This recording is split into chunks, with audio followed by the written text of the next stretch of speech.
soy Iris y este es el último wrap up del año, es el resumen de lecturas de noviembre y voy a tratar de irme rápido porque está un poco extenso y si no esto va a durar una eternidad y bueno, pues, ni modo, ¿verdad?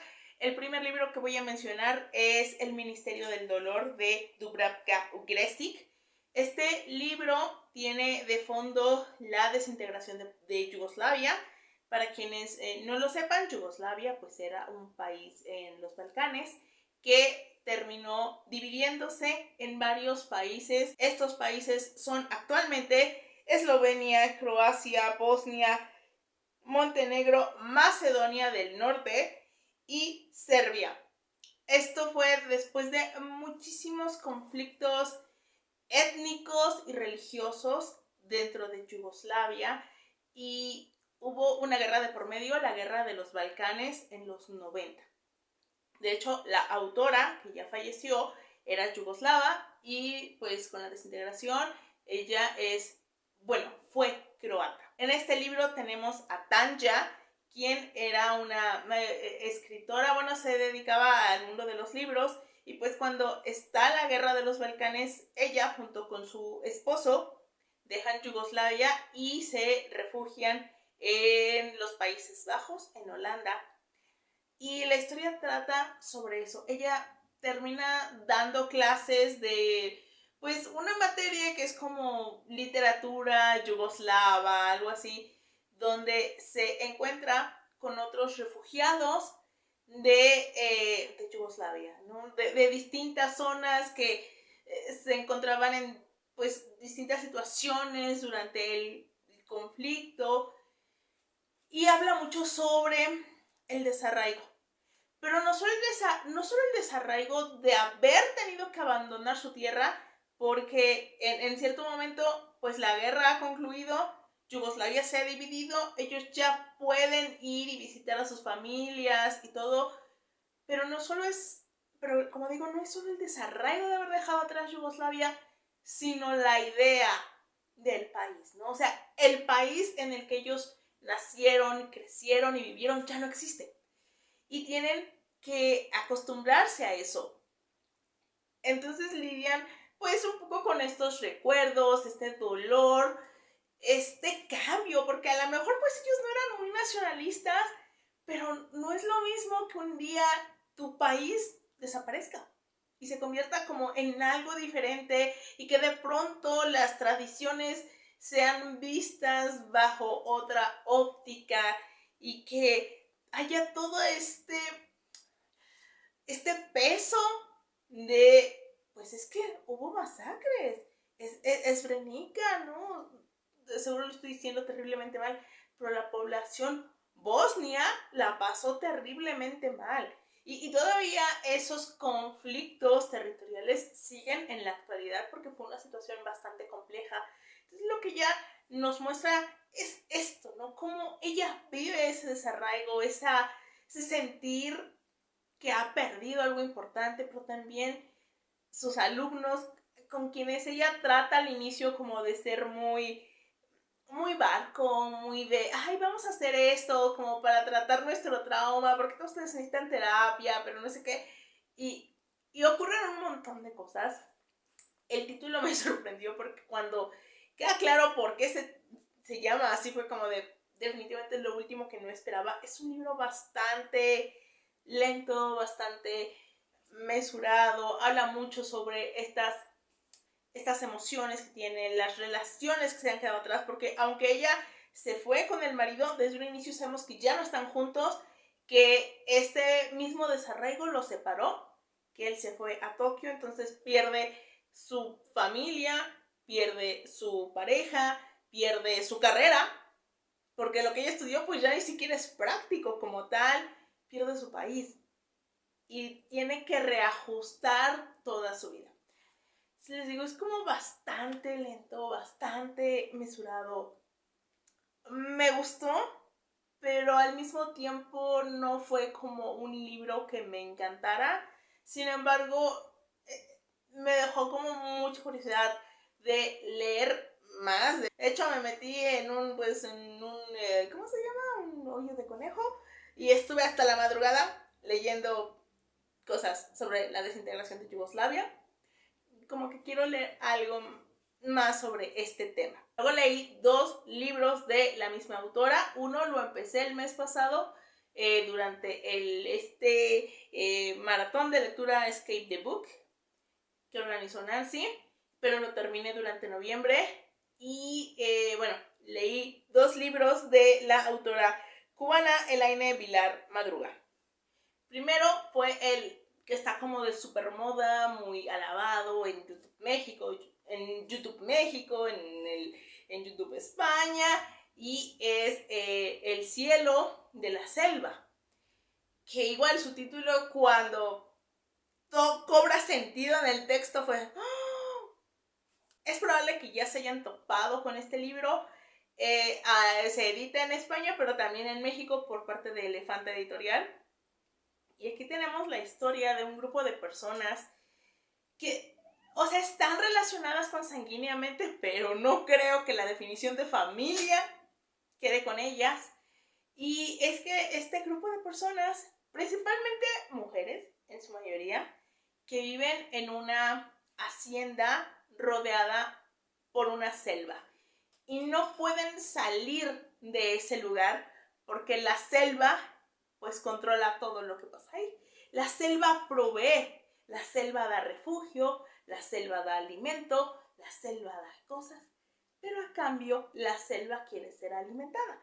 ¿Y cómo se alimenta la selva? Con niños. Pueden ser bebés o pueden ser adolescentes. En realidad depende del capricho de la selva cuando ella pide que le entreguen a la persona que va a ser sacrificada. Y por esta razón, las mujeres que habitan esta casa están condenadas a parir y parir y parir para entregarle a sus hijos a esta selva. Aquí podríamos hablar sobre la maternidad forzada, sobre el sistema capitalista que nos dice ¿cómo es posible que ahora no quieran tener hijos? Tienen que tener hijos porque si no esto va a colapsar. Pero créanme que esos temas y el infanticidio son casi de lo más leve de este libro porque hay relaciones con animales, canibalismo. Está un tanto turbio esto, está fuerte la cosa.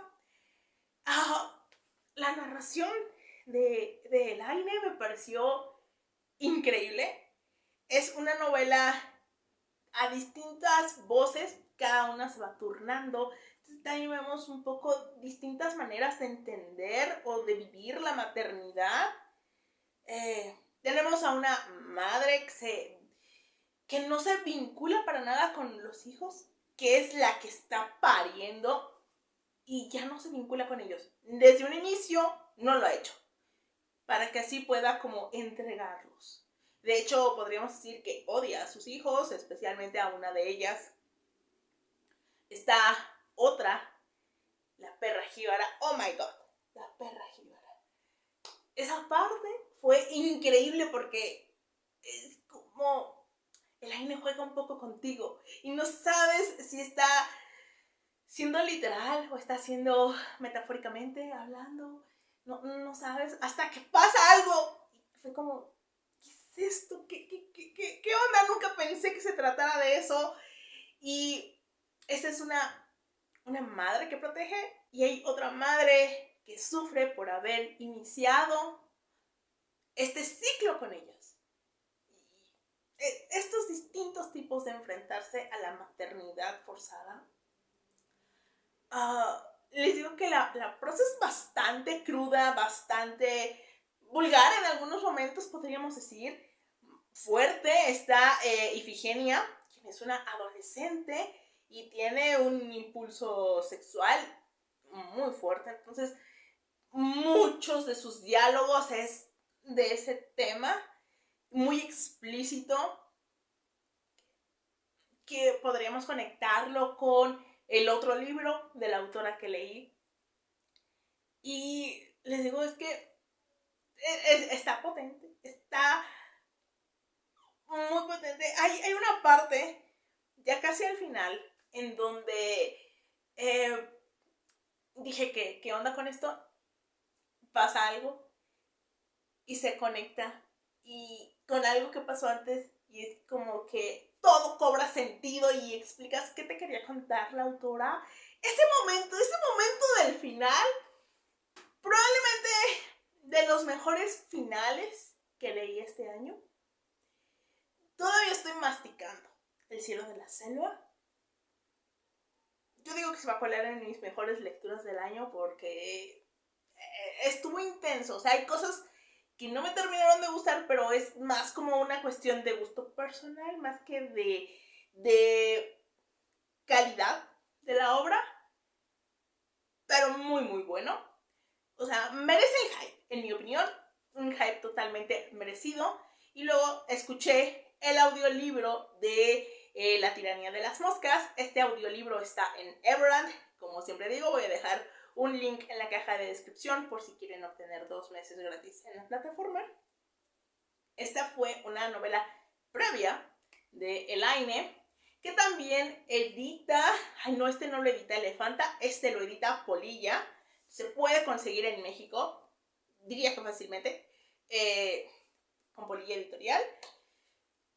Y es un libro, bueno, es que quiero hacer un video sobre Elaine, pero es un libro que es a la vez muy diferente a El cielo de la selva y muy similar, porque tienen muchas características en común, como el que los personajes estén atrapados en un sistema que los limita, a un sistema dictatorial, digámosle. Y es un poco más explícito aquí. Tenemos a 3, bueno, la historia está protagonizada por una familia. Otra vez una familia. Los 3 hermanos que son Cassandra, una chica que tiene impulsos sexuales por objetos, tal cual. Cuando yo había leído la sinopsis, luego lo empecé a leer y estaba como desconcertada. Luego dije, claro, es que es literal. No me acordaba, pensaba que estaba haciendo como metafórica. No, era literal. Caleb, quien es, pues digamos, el ángel de la muerte de los animales. No porque él lo decida, simplemente tiene esa habilidad. Y Kalia, quien hace dibujos hiperrealistas, pero no habla. Y sus padres. Su padre es una persona muy importante en el régimen dictatorial de este país, con un dictador al que Cassandra llama el abuelo Bigotes.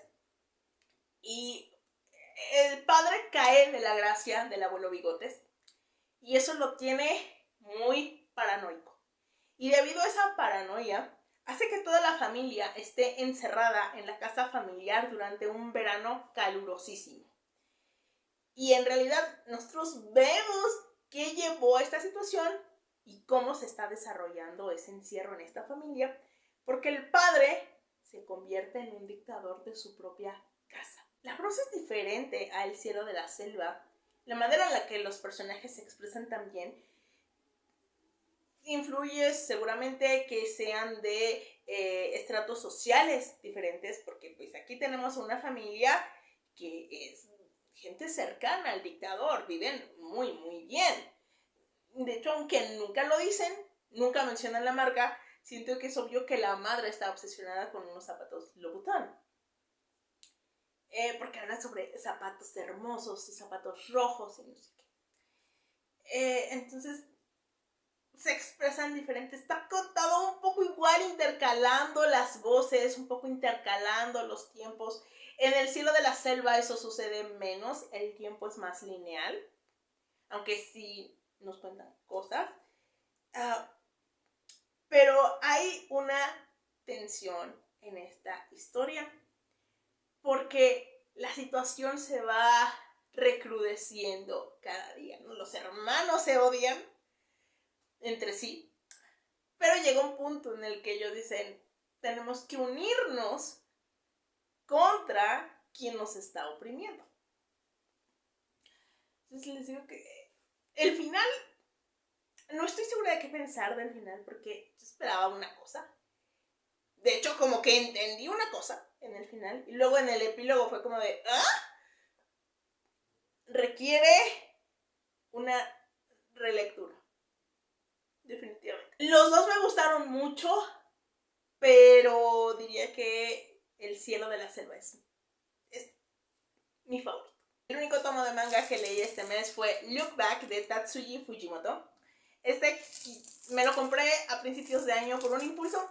Realmente como que nunca había leído a Fujimoto. Obviamente que lo conocía porque es el mangaka de Chainsaw Man y es como súper famoso en el mundo otaku. Mucha gente, sobre todo los que se sienten como súper edgy, súper... Ay, es que a ti te gusta lo popular, como Jujutsu Kaisen. A mí me gusta lo superior, como...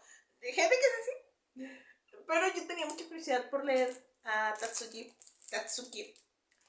Y bueno, de hecho creo que en octubre salió la película, que no pude ir a verla al cine porque no la estrenaron aquí. Después la subieron a Prime y yo la vi en Facebook, no es cierto, la vi en YouTube y lloré con la película. Y dije, ya puedo leer el manga. Es un manga de un tomo único. Y aquí tenemos a Fujino, quien es una adolescente que pues digamos que toda su vida le ha gustado dibujar. Y dibujaba pues como en un periódico escolar, hacía sus mangas de 4 viñetas que se publicaban ahí. Y todo el mundo le decía, wow, es que eres súper talentosa, me encantan tus historias. Y así como, claro, por supuesto. Y un día, en ese mismo periódico, empieza a publicar otra compañera. Y el dibujo de esta compañera es increíble. Increíble. Superior. Y entonces como que le dicen a Fujino, wow, ella es mejor que tú. Y Fujino se pica. Y al principio como que el dibujo para ella era un pasatiempo. Algo pues, divertido. Pero se pica y empieza a practicar y a practicar y a practicar y a practicar y a practicar. Y después de practicar se da cuenta de que la otra chica sigue siendo mejor que ella. Y entonces se deprime y dice, bueno, ya, bye. Se rinde, lo deja. Y un día se encuentra con esta chica. Y se hacen amigas y empiezan a escribir juntas y a crear sus propios mangas. Y este manga habla sobre el arte, pero sobre la inspiración. ¿Qué te hace crear? ¿Qué te motiva? Porque sí, muchos de sus compañeros, sus familiares, sus amigos le decían, wow, eres muy talentosa.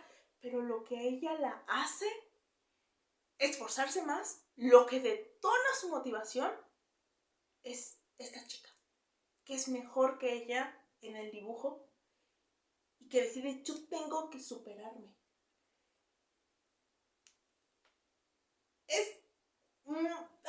Creo que mi problema con este manga es que es un tomo único y sentí que podía dar un poco más. No digo que se convirtiera en una serie porque es una historia bastante compacta, es muy claro qué nos quiere contar Tatsuki. Yo desde un primer momento dije, a ver, es el autor de Chainsaw Man. No he leído Chainsaw Man, pero pues he visto memes, he visto comentarios, creo que ya sé qué va a pasar. Más o menos le atiné. Pero creo que puedo haber desarrollado un poco más las cosas. Tal vez, ni siquiera digo un tomo más, un capítulo más. Y para mí habría sido maravilloso. Porque igual la película, que hicieron un trabajo asombroso adaptando esto. Por eso creo que el propio Fujimoto dice que lloró cuando vio la película. Fue increíble. Si tienen la oportunidad de ver la película, véanla, porque visualmente es una maravilla. Pero dices, dame un poquito más, solo un poco más. Bueno, esa misma sensación me quedó con este manga. Finalmente terminé Un mal nombre de Elena Ferrante, que lo empecé en el Guadalupe Reinas pasado y que pues ya les había contado que no lo había retomado y que decía, ay, sí, lo quiero retomar y no lo retomaba. Bueno, pues un día lo agarré y no lo solté y lo terminé. Como ya comenté antes, La amiga estupenda me encanta. Me encanta, lo amé, fue uno de mis, estoy segura que fue mi libro favorito de ese año. Entonces yo estaba ansiosa por leer la continuación porque forma parte de una tetralogía. Y cuando lo empecé a leer el año pasado, no me enganchó.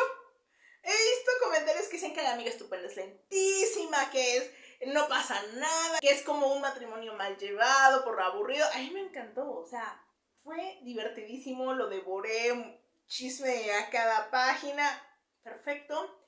Pero cuando llegué a sentí que la historia empezó a avanzar a partir de la mitad. O sea, justo en la mitad ocurre algo que fue de ¿qué? ¿Qué? O sea, yo estaba segura que iba a pasar lo contrario. Y luego vuelve a tener como una onda en la que se vuelve repetitiva. Y dices, ya, por el amor del cielo, avancen de esto. Y luego avanzan. Y es que aquí tenemos a dos amigas, Lila y Lenú, quienes, pues, esto es en una Italia de la posguerra. Y están viviendo situaciones opuestas, digámosle, porque una tuvo la oportunidad de estudiar y la otra no, pero la otra es listísima y es muy avispada, pero también a veces es muy imprudente y pasan cosas y todos sus amigos y el barrio tienen una serie de broncas y bueno, Nino, híjole, cómo lo aborrezco. Hay una parte donde dije, sí, varón tenía que ser Nino, porque, híjole, no, tipejo. Y estoy segura que lo voy a aborrecer más en los siguientes libros. Y apareció otro personaje que igual a mí no me da buena espina. O sea, no, porque como que actúa así de, ay, sí, me gustan las mujeres inteligentes, pero estoy segura de que le gustan que sean inteligentes, pero no demasiado inteligentes como para él sentirse amenazado. Eso es lo que a mí me transmite ese personaje y lo que supongo que me voy a encontrar en el siguiente libro, que es el de Las deudas del cuerpo, creo que se llama. Recapitulando, el último 40% está muy bueno, porque finalmente ya todo se descubre. Hay un personaje que ¿verdad? Es como de, tú te estás engañando porque quieres.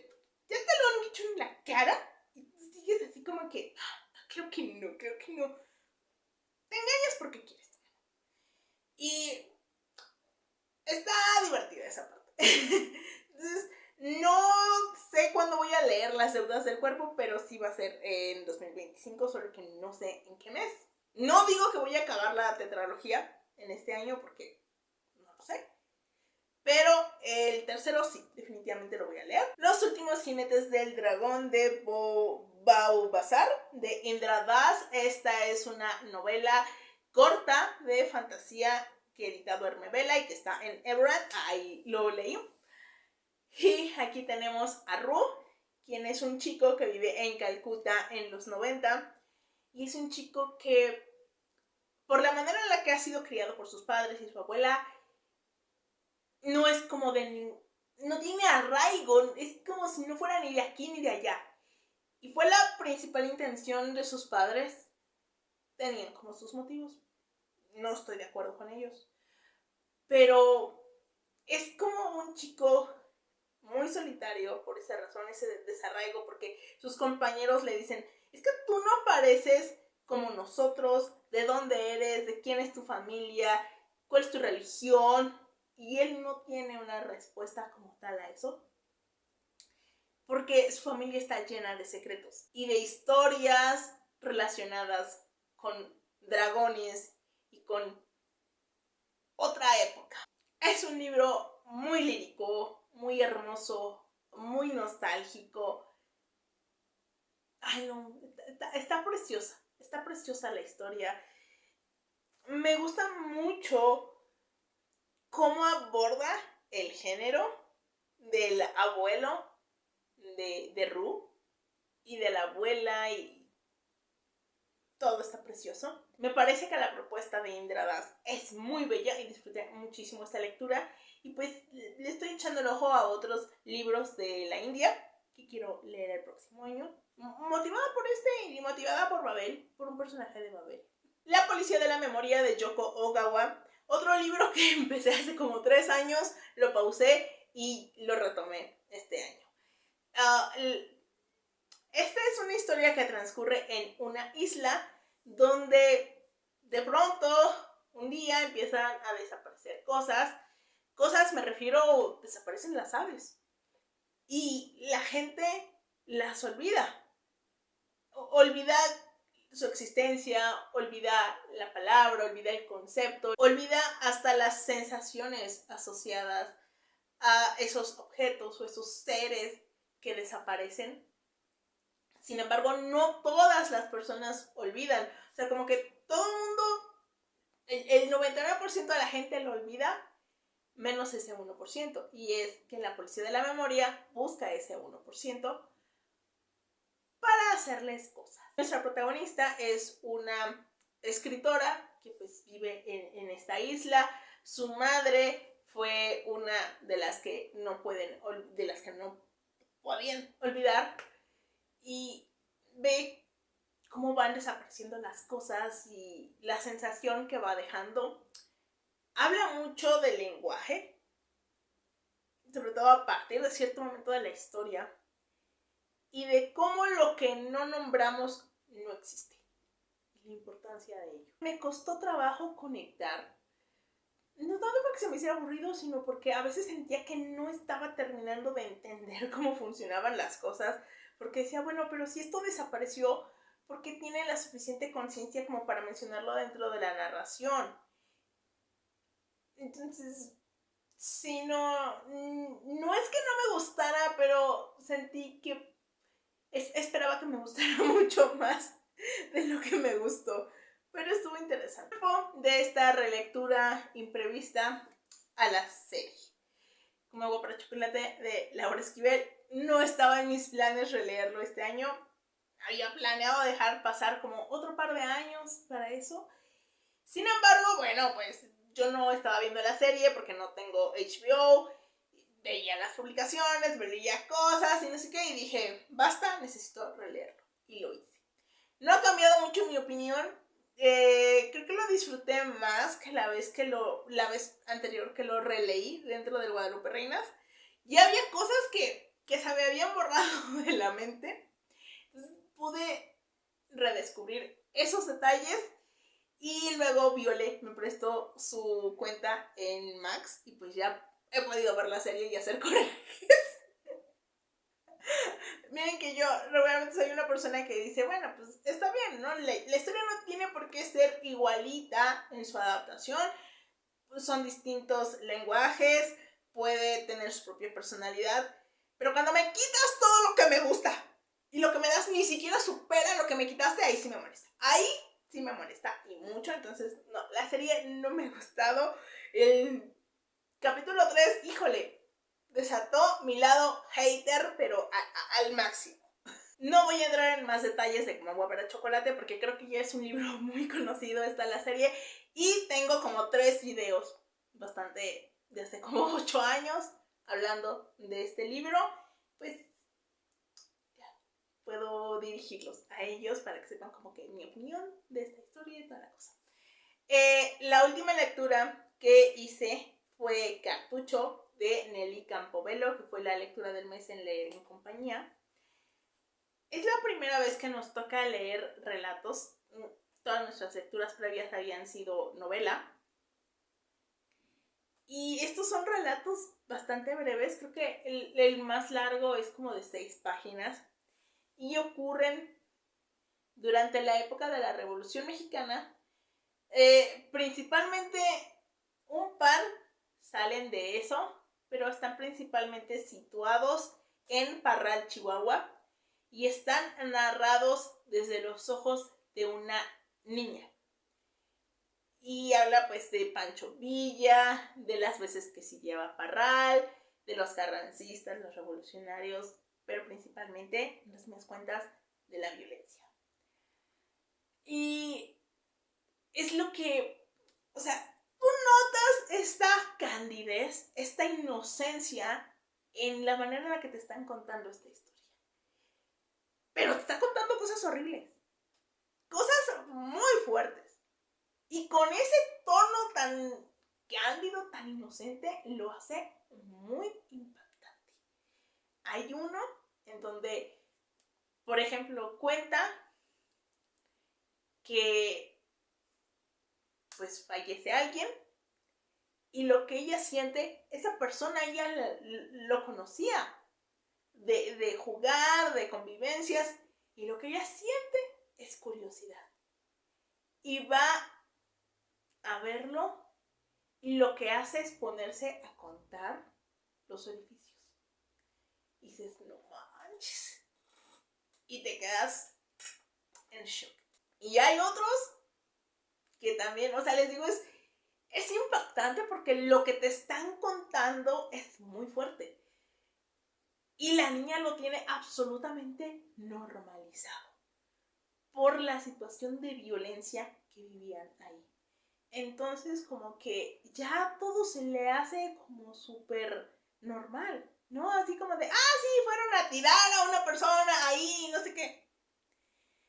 Y algo que me pasa con libros que tratan la Revolución Mexicana, sobre todo si están escritos en esa época, como, no sé, Los Recuerdos del Porvenir también me pasó, se sienten muy actuales en el sentido de la violencia actual que vivimos en México derivada del narco. Pensé en esta escena, por ejemplo, hay una foto cuando el Culiacanazo, hay una foto donde pues hay una persona tirada y una madre va pasando con su hijo pequeño, van creo que al súper y le va tapando los ojos al niño, pero van pasando al lado de esa persona. Entonces, ¿qué cosas están normalizando las infancias en la actualidad? Sobre todo en tierras en disputa, ¿no? Porque no es lo mismo Ciudad de México, no es lo mismo ciertos lugares del Estado de México que, por ejemplo, pues Culiacán, ¿no? Con el Culiacanazo u otras zonas donde se pelean la plaza. Y cómo esas infancias han tenido que normalizar un montón de cosas a las que jamás tendría que haberse visto expuestas. Son unos relatos muy buenos y creo que Cartucho debería recibir como que más fama. No obtuvo tanto reconocimiento sino hasta épocas más recientes cuando fue reeditado. Eso fue todo lo que leí en el mes y con eso se acaba este video. Espero que les haya gustado. Muchas gracias por verlo. Ojalá me acompañen en el siguiente video, sea o no el último de 2025. Adiós.